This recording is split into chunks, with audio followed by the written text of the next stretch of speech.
Alasannya sopan, Mira Hayati dan Agus Salim hanya divonis 10 bulan penjara.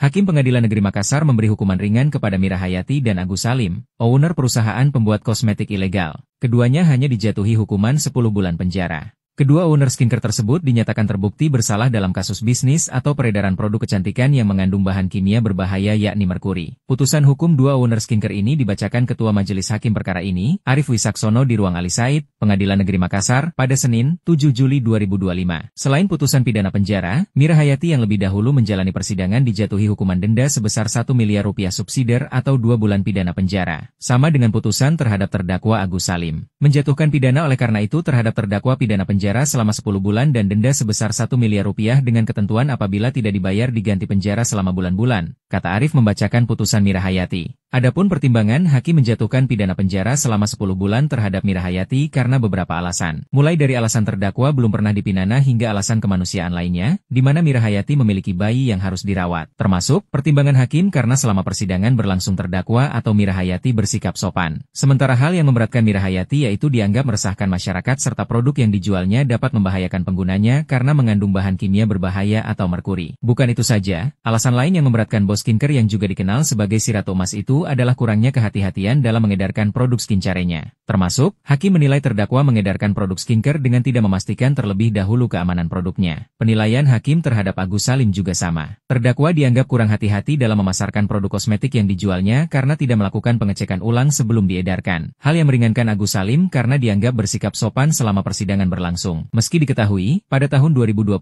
lalu, Agus Salim pernah terjerat kasus yang sama dan berujung di meja hijau.